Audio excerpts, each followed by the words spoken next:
ولید ابن مغیرہ ہے، وہ ایک ایسا آدمی ہے، ایسا منافق ہے کہ جو اللہ کے نبی علیہ الصلاۃ والسلام کو جو ہے دین کی دعوت کے اندر جو روڑا بنتا تھا سب سے بڑا، وہ ولید ابن مغیرہ تھا۔ اب اللہ تبارک و تعالیٰ جو ہیں اس کی برائی کو بیان کر رہے ہیں، اس کے اندر کیا کیا بری چیزیں تھیں، کیا کیا بری صفات تھیں، اللہ نے اس کو بیان کیا ہے۔ گویا جب اس نے اللہ کے نبی علیہ الصلاۃ والسلام کو مجنون اور پاگل کہا، خالی ایک بات کہی، مجنون اور پاگل،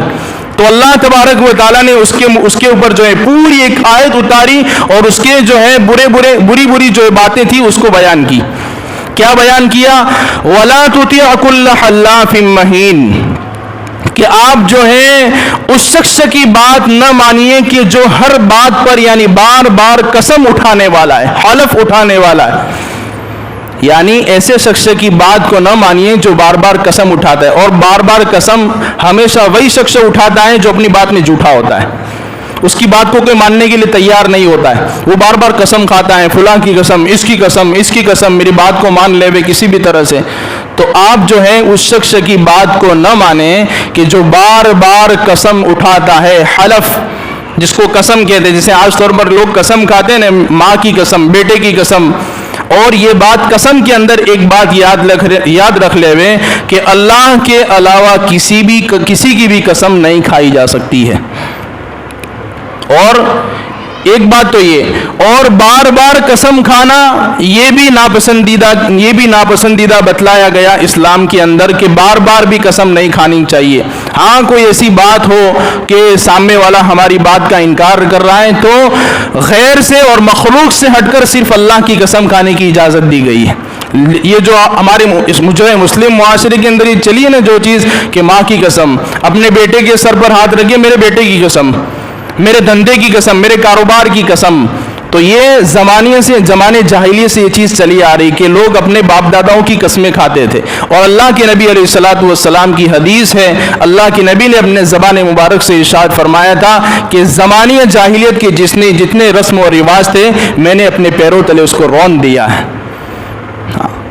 تو اللہ تبارک و تعالیٰ کے علاوہ کسی کی بھی قسم کھانے کی اجازت نہیں ہے۔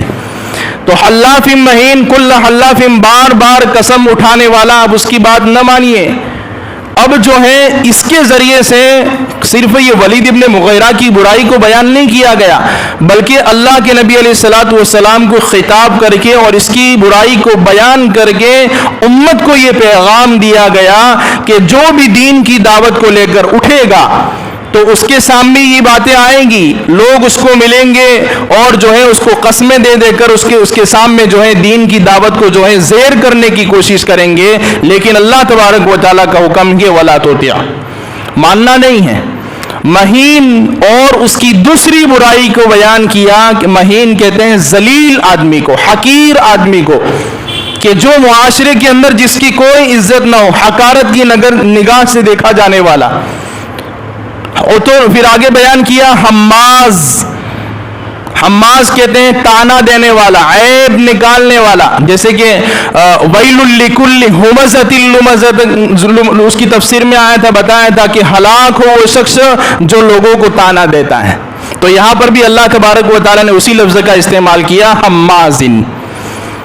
بار بار تانا دینے والا،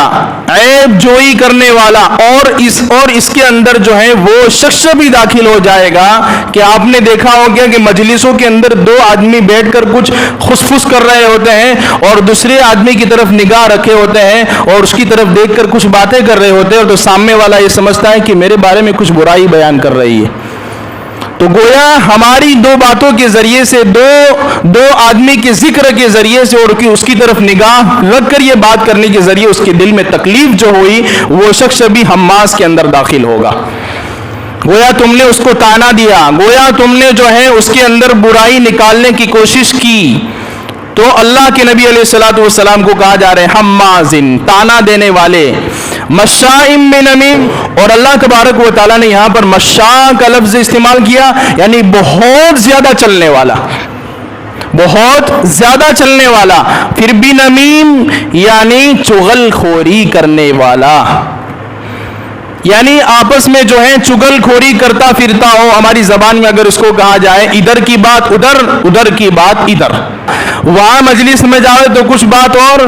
دوسری مجلس میں جاوے تو بات کچھ اور. اب ہوا کیا, اس کی دونوں باتوں کے ذریعے سے دونوں کے درمیان ہو گیا جھگڑا. تو اللہ کے نبی علیہ الصلوۃ والسلام کہہ رہے ہیں اس کی برائی کو, تیسری برائی کو بیان کرتے ہوئے کہہ رہے ہیں چگل کھوری کرتا پھرتا ہو, مناع للخیر, اور بھلی باتوں سے روکنے والا, اچھی باتوں سے روکنے والا, معتد اور حد سے آگے بڑھنے والا, ہر چیز کے اندر حد سے آگے بڑھنے والا. اور ولید ابن مغیرہ کی یہ جو ہے ایسی سازش تھی کہ کوئی بھی اللہ کے نبی علیہ الصلوۃ والسلام کے پاس جاتا ہوا دکھتا تو اس کو روک کر کہتا کہ اس کی بات کو ماننا مت, ورنہ جو ہے تیری تنخواہ کاٹ لوں گا, تجھے پیسے نہیں دوں گا. کیونکہ ولید ابن مغیرہ مال و دولت کے اندر بہت اونچا تھا, مکہ کے اندر بھی بہت بڑی پراپرٹی تھی اور طائف کے اندر بھی بہت بڑے اس کا مال و دولت تھا. تو اس کو کہتا کہ ماننا مت اس کی بات, ورنہ تجھے جو ماہانہ میں رقم دیتا ہوں نا وہ نہیں دوں گا. تو معتدن, حد سے آگے بڑھنے والا, اثیم اور بہت بڑا گنہگار. عتلم بعد ذلک زنیم. اب اللہ تبارک و تعالیٰ کہہ رہے عتلم یعنی بد مزاج بھی ہے, یعنی بد مزاج. اللہ تبارک و تعالیٰ یہاں پر جو بد مزاج کا لفظ استعمال کر رہے ہیں, عتل بد مزاج آدمی, یعنی اگر کسی کا مزاج اچھا ہو, نرم ہو, تو یہ سب سے اچھی صفت ہے اس کے اندر, مزاج کا اچھا ہونا. حالانکہ یہ مزاج, بد مزاج کس کی برائی بیان کی جا رہی ہے؟ ولید ابن مغیرہ کی, جو اللہ کے نبی علیہ الصلوۃ والسلام کی دین کی دعوت میں سب سے بڑا روڑا تھا. تو بتائیں کہ وہ بد مزاج بھی ہے. بعد ذالک زنیم, اور ان سب کے بعد, یعنی یہ ساری برائیاں اس کے اندر ہے, بعد ذالک ان سب کے بعد زنیم بھی ہے. زنیم کس کے کہتے ہیں؟ زنیم کا جو اصل معنی ہے, آپ لغت میں دیکھنے جائیں گے, ڈکشنری کے اندر دیکھیں گے, زنیم اس کو کہا جاتا ہے کہ جو بکری ہوتی ہے یا بکرا ہوتا ہے یا کوئی جانور ہوتا ہے, تو اس کی جو ہے پورے جو ہے اس کے جسم کے اندر بعض حصہ ایسا ہوتا ہے, بعض چمڑی ایسی ہوتی ہے جو جسم سے ہٹ کر الگ لٹک رہی ہوتی ہے, جسم سے ہٹ کر یا کان کے نیچے یا گردن کے نیچے جو الگ سے جو ہے چمڑی لٹک رہی ہوتی ہے, اس کو کہتے ہیں زنیم. تو اللہ تبارک و تعالیٰ جو ہے اس کو تشبیہ دیتے ہوئے کہہ رہے ہیں کہ زنیم بھی ہے ان سب کے بعد, یعنی معاشرے کے اندر بدذات بھی ہے, اس کی کوئی ویلیو نہیں ہے معاشرے کے اندر. اور دوسرا جو ہے اس کا ترجمہ یہ کیا گیا ہے زنیم کا کہ حرامی آدمی ہے یہ. اب اس کے اوپر ایک واقعہ یہ ہے کہ ولید ابن مغیرہ جو ہے اور اس کا باپ جو مغیرہ ہے, تو بتایا جاتا ہے کتابوں کے اندر لکھا ہے, تفسیر کی کتابوں کے اندر, کہ یہ جو ہے زنا کے ذریعے سے یہ پیدا ہوا تھا. 18 سال کی عمر ہو گئی تھی, اس کے باپ نے اس کو اپنا بیٹا نہیں کہا تھا, جس کو اگر ہماری زبان میں کہا جاوے تو حرامی آدمی. حلالی نہیں, حلالی تو کسے کہتے ہیں جو نکاح کے ذریعے سے اولاد وجود میں آتی ہے, اسے کہتے ہیں حلالی. لیکن یہ جو آدمی تھا وہ حرامی تھا, اور ایسے آدمی کو معاشرے کے اندر کوئی عزت دینے والا نہیں ہوتا جو زنا کے ذریعے سے پیدا ہوا ہو. تو 18 سال کی عمر کے بعد اس کے باپ نے یعنی مغیرہ نے کہا کہ ولید میرا بیٹا ہے. باقی اتنا بڑا ہو گیا, اس کو بیٹا نہیں جانتے تھے. تو زنیم جو ہے معاشرے کے اندر بدذات, غیر ثابت النسل, کہ اس کی کوئی نسل نہیں ہے, اس کا باپ کون ہے یہی نہیں پتا ہے. تو ایسے آدمی کی آپ بات نہ مانیے. اور یہ سب کس وجہ سے؟ ان کان ذا مال و بنین, کہ یہ مال والا اور بیٹوں والا تھا. تو لوگ جو اس کی پیروی کر رہے تھے, اس کی باتوں کو کچھ لوگ مان رہے تھے, وہ اس لیے مان رہے تھے کہ وہ مال والا ہے اور بیٹوں والا ہے. یعنی بیٹوں والا آدمی اگر جو ہوتا ہے اس کی معاشرے کے اندر ایک عزت ہوتی ہے, لوگ اس کی عزت کرتے ہیں, رسپیکٹ کرتے ہیں, اس کو مانتے ہیں. اور عام طور پر ابھی تو جو ہے ہمارے معاشرے کے اندر بیٹے بھی جو ہے عزت سے باہر نکل گئے, اب صرف مال رہ گیا. کسی کے پاس بہت سارا مال ہے تو لوگ اس کی جو ہے عزت کرتے ہیں, آؤ صاحب بیٹھو, چائے پیو, پانی پیو, ٹھنڈا پیو, بیٹھو بیٹھو. تو لوگ اس کی عزت کرتے ہیں, حالانکہ اللہ کے نزدیک مال اور دولت کوئی عزت کی چیز نہیں ہے. اور علماء نے کتابوں کے اندر بیان کیا ہے, کسی کی مال کو دیکھ کر, کسی کی جاہ و جلال کو دیکھ کر آپ متاثر نہ ہو. اور اللہ کے نبی علیہ الصلوۃ والسلام کو بھی یہ کہا گیا کہ آپ مال و دولت دے کر بھی متاثر ہونے کی ضرورت نہیں ہے، آپ جو دین کی دعوت لے کر آئے وہ مال و دولت سے بھی بڑھ کر ہے۔ یہ مال اور دولت تو دنیا تک ہے، آنکھ بند ہونے تک ہے،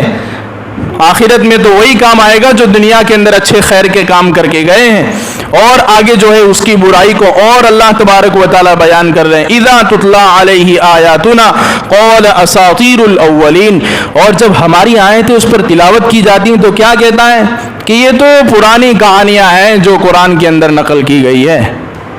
یہ نبی جو باتیں بیان کر رہے ہیں کوئی اس کی حقیقت نہیں ہے، اساطیر الاولین، پہلے لوگوں کی کہانیاں بیان کی جا رہی ہے۔ تو اللہ تبارک و تعالیٰ اس کو جو ہے عذاب کے طور پر کہہ رہے سنسمہ علی الخرطوم، عن قریب جو ہے اس کی ناک کے اوپر ہم داغ دیں گے، اس کو عذاب بتایا۔